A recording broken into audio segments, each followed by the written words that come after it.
Hi, this is Catherine Schneider from the Fitchburg Historical Society. We are on site this afternoon at Lacy Garden, and we have Tom Lacy with us, who has provided the Lacy Garden for St. Vincent de Paul Society.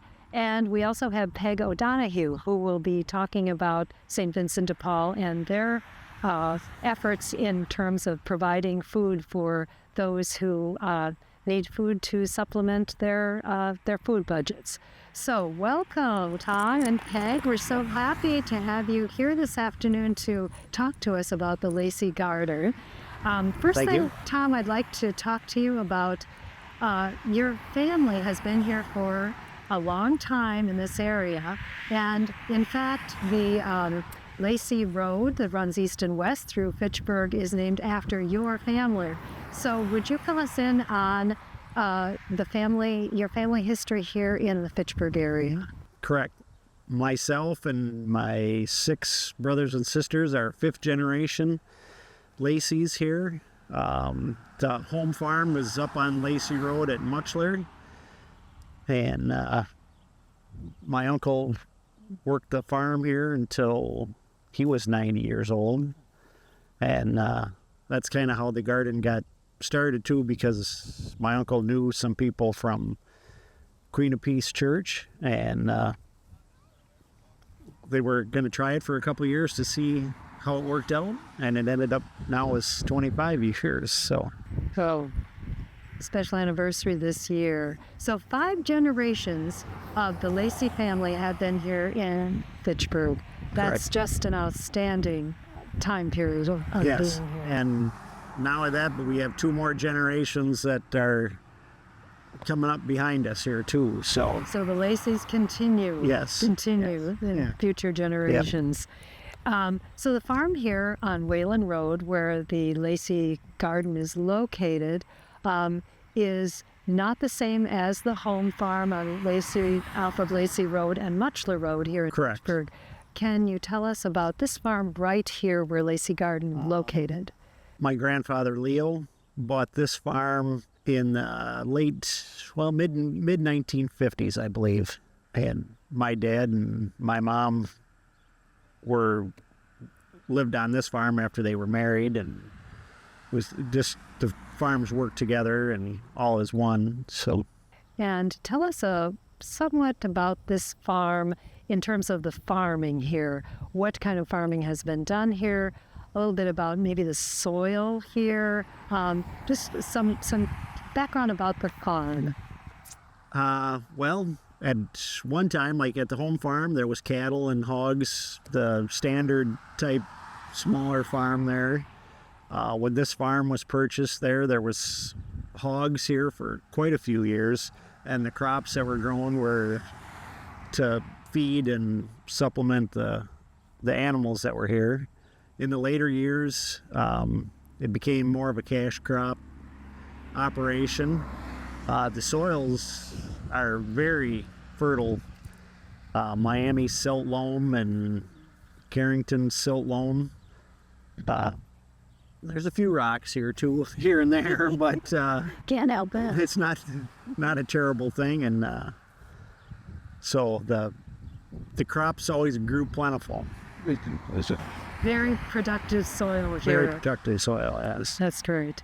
And you started to talk a little bit about the Lacy Garden itself and how it came to be. 25 years are being celebrated of the Lacy Garden being here that the St. Vincent de Paul Society tends. Can you tell us a little bit more? You said there was a connection with your... was my uncle. Your uncle. And he knew some people from Queen of Peace Church that wanted to start, to get food for people that needed it.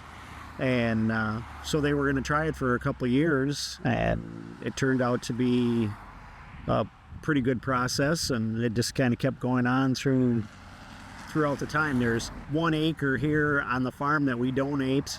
It's been in this exact acre for the 25 years then. So the people that have run the garden throughout the years have always been good about rotating the crops and taking good care of the soil. And so once again, the good soils produce good things, and the people that work it are doing good things. So good farm management has continued, yes. crop management through the years. And maybe a little bit about how, with the farm here and then the soil and garden, how you manage to have this going on at the same time you're living your family life here. So I think you're letting people come in as volunteers and so on, and you have your own life here. How has that worked out? Pretty well so far. I mean, that the people that volunteer here at the garden know what they need to do, and they stick to their business. When they need help, we're here to help them. I do quite a bit of mechanical work for them, and to keep their operation going, because the volunteers have a wide variety of backgrounds, and some of them aren't mechanically. So that so everybody works together, and we're able to still have our life here and still provide for the garden too. So well, your generosity is just to be commended in how you cooperate so well with all the volunteers who come in here and provide your expertise also. And I can't take full credit, because like I say, my uncle started it, and my dad was a big helper when he was still here yet, and so then I'm just kind of following on their shirt tails there to keep it going. Continuing the family legacy as the Lacy family. Yep. Let's mention your uncle's name and your dad and mom's names. My uncle was Paul Lacy. He farmed until he was 90 years old, and then he finally decided it was time to retire. And Dad lived here all his married life, and so he was able to work with the people that were with the garden too, Phil Lacy. So and married to your wonderful mother, Winnie. Yes. Thank you. Who was also a historical society. Indeed, she was. Person too. So wonderful. Thank you, Tom, for your family background. And Peg, if I can turn to you, yes. Would you like to explain your role at the Lacy Garden here? I serve as one of a team of people who have chosen to put in perhaps a little more time than our regular volunteers.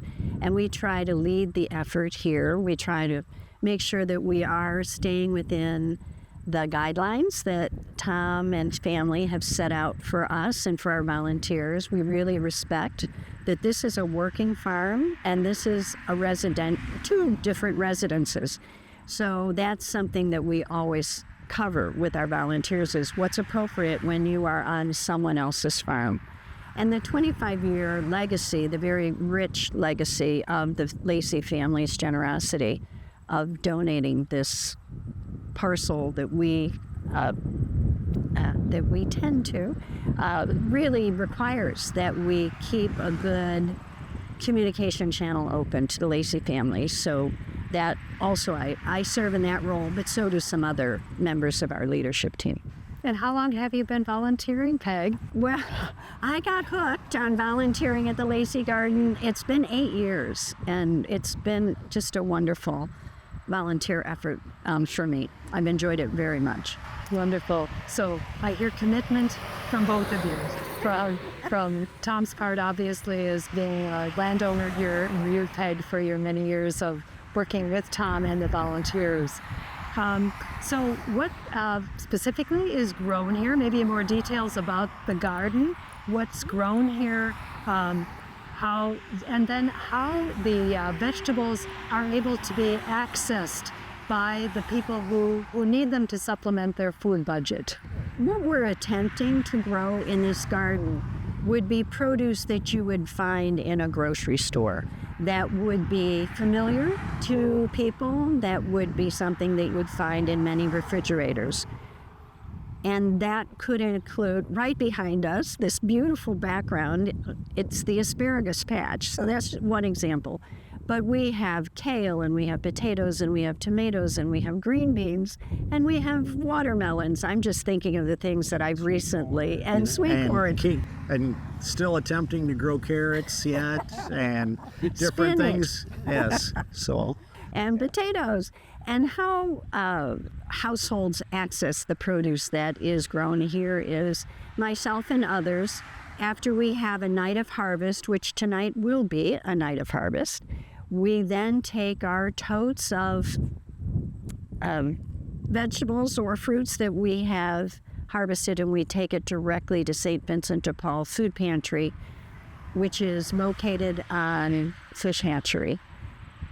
When St. Vincent de Paul opens up tomorrow morning, Friday morning, for example, the volunteers will see our totes from our garden, and that produce will be integrated into whatever produce they have on hand to put into the offerings for the households that come to the food pantry. And it is to supplement their what they're able to bring into their homes on a regular basis. It's not intended to meet all of their needs, but certainly provide them with the freshest produce that they can possibly get. If they have some canned goods that they receive, then they also have the fresh vegetables and stuff that makes for more healthy meals and stuff too. So Yeah, such nutrition to get from these fresh that grown vegetables that come right from the garden here. And local produce, I'm thinking just right up the road on where the food pantry is located for St. Vincent de Paul. So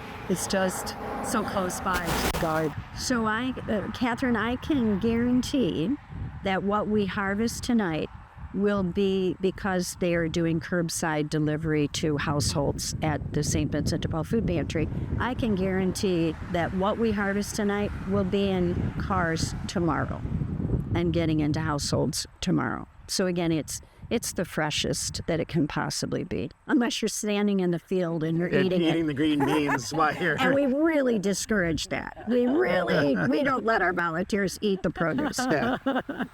How can you resist sometime? It's so good. It's Yes. so good. The asparagus is my downfall. Well, can you give some statistics of how much food is produced here and how many people are able to access the produce that's here at Lacy Garden?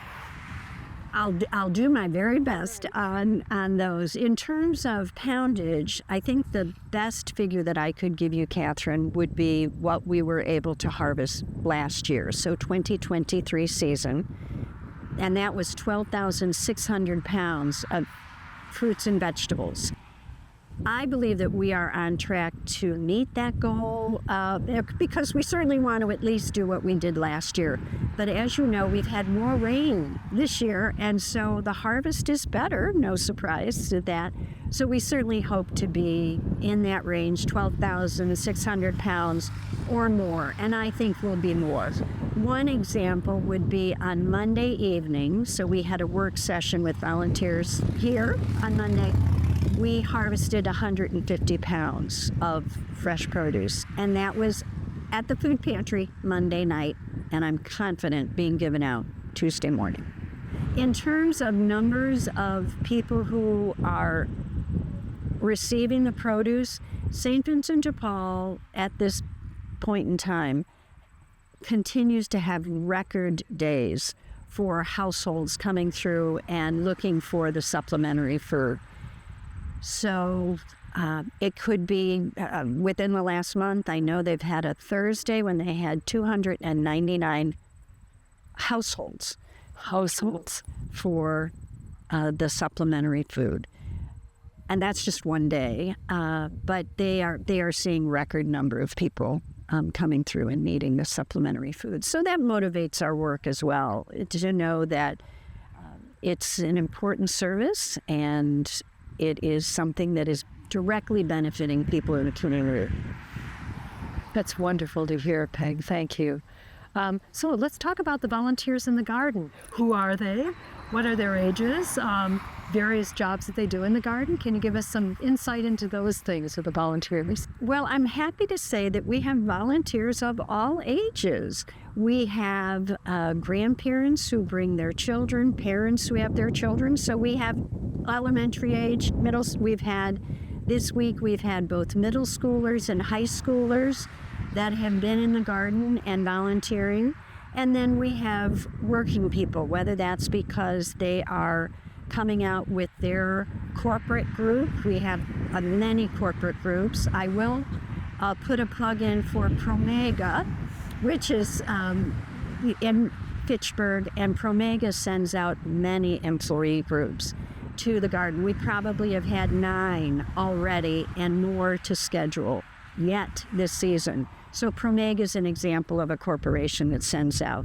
And then we have, my history would be I retired and was looking for a way to continue to be of service, and the garden has certainly met my needs. So we have retired people, so it really, the age span and the experience span is quite large. We have many people who, as Tom mentioned, and he's right, we have varying degrees of experience.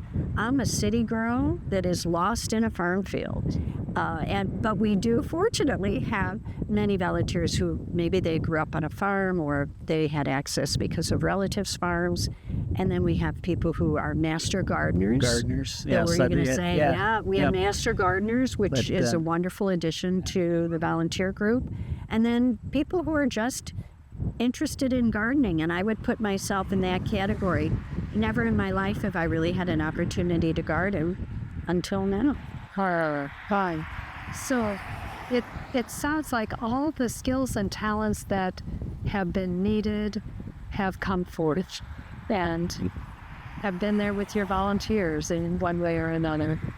And then one thing I'll have to do is pat Peg on the back here, because she is basically the volunteer coordinator. She's the one that's talking to all these different groups and getting everybody in line. And so there has been a steady pace of people out here. You know, it doesn't all come at one time, and then there's a lull in the everybody's, you know, it flows very nicely and stuff there. So that's great. A well-oiled machine, we might say.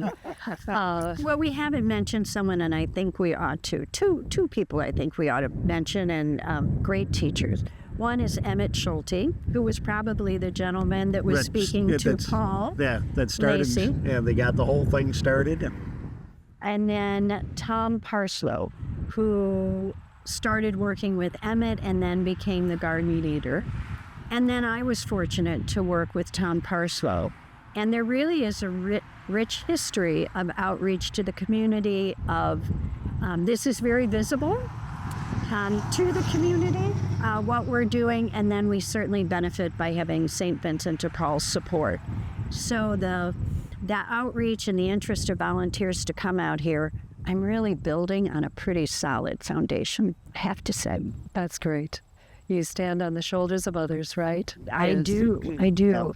And I guess one more thing I'd like to mention is that really since the pandemic, and I know we're still moving through it somewhat, but I see a real increase in people's interest in giving back to the community, in being locally involved. And where this garden and what it does and what we provide to the community is such an easy sell that people are happy to join our efforts. But again, I see a change, and a positive change in people in their interest in volunteering. Thank you for letting us know that, Peg. That's so good to hear. And with that also, too, the volunteers that we have that come out here are not just out here to work in the garden and hoe and pick beans or whatever. They actually are wanting to make the garden better.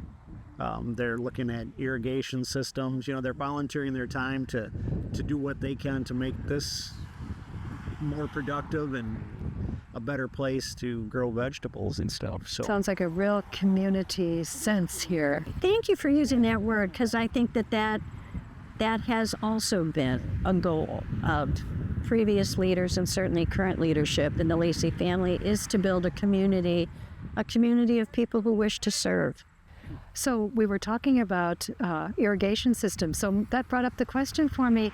So what do you do with the variables in weather we had the last 2 years or so? We had drought conditions. This year, lots and lots of rain. So conditions, as we know, we do not have control over the weather. So Yeah, that's. I'm gonna let the farmer take that one first. It's kind of like just being a regular farmer. Then you just kind of got to roll with it. There, last year in the drought, we were able to get the Fitchburg Fire Department out to. We have two 250-gallon totes for water, and then so the volunteers spent a lot of time taking watering cans and going up and down the roads and keeping the young plants watered and keep that going. And this year, it's people think it's a little weedy, but with all the rain, they're keeping the rows clean so you can still see where the plants are and stuff. And like you say, you just kind of have to roll with the way it goes there. So there's never a perfect situation, but sounds like you have been very adaptable with what is needed. Yes. Yeah. And a farm boy knows all this. Well, a farm and our friend Tom Lacy, he counsels us relative to patience. Be patient. With plants, they grow. Be patient. It will rain someday. It will rain. So it's a learning process, quite honestly. When you've not been in a business or been in a farming family, you don't understand all of the variables that farmers have to take into account. And I don't mean to suggest that I am totally knowledgeable on that now, but I have a better sense of it especially last year in the drought. And I'm so glad that Tom mentioned the city of Fitchburg, because the city of Fitchburg was really our partner last year in getting water on the plants, which is why our yield of 12,600 pounds is really due in no small part to the water that the city of Fitchburg made sure we had. So I'm awfully glad to talk about that too. Wonderful. That's wonderful to hear. Again, community working together to make this happen. My final question for you is, from each one of you, if you'd comment on what gives you the most satisfaction about Lacy Garden, and then maybe what you'd like the public to understand about the garden. So I'll leave that to either one of you to answer. After you. Well, Catherine, you're going to get my elevator speech that I provide as part of an orientation when we have new people come to garden, or we have youth groups that come out. I like to talk about love and generosity. This garden happened because people love their community, and it's the Lacy family that love their community, and it's the volunteers, the leaders, and then the regular volunteers that came out. So that's the love part. The generosity, I guess, also goes back to 25 years of a farming family who could make money off of the crops that would be grown here. But instead of that, it's their generosity that helps to feed individuals in the community. So for me, and I hear it from others, that combination of love and generosity. I would like the public to know that this is one effort by St. Vincent de Paul to make sure they're meeting the needs of the community that they serve. That there are other services that they have, the food pantry, the charitable pharmacy, clothing and furniture vouchers, but they're also really supportive of what we do here and supporting getting fresh vegetables and fruit as possible into individuals' homes. So St. Vincent de Paul's connection. Thank you so much, Todd. And Todd. Yeah, and I get a lot of satisfaction when I see the middle schoolers, high schoolers come out and they understand that onions and beans and stuff don't come off a shelf. They are actually grown, and you got to get your fingers dirty to get that to happen. And they're surprised, but yet they're learning all the time, and so that's always good to know. That the people are learning, and when they come out to volunteer, it's like the generosity that they're able to give back to the community and, help other people out. And, she mentioned the St. Vincent de Paul, but there's a kind of a bigger organization, the Madison Area Food Pantry Garden as a whole. There's several different locations that actually volunteer their spots to grow vegetables and produce and stuff, and we work with those other gardens also. When we need equipment here, we can borrow from there and borrow different expertise and different things. And so, once again, it's a big community and not just a small little garden. So, Oh, that's a perfect place to end, Tom. A small garden, but a big community. I think that's right. Thank you both so much. Oh, Catherine, thank you. thank you. This is a wonderful opportunity. Thank you.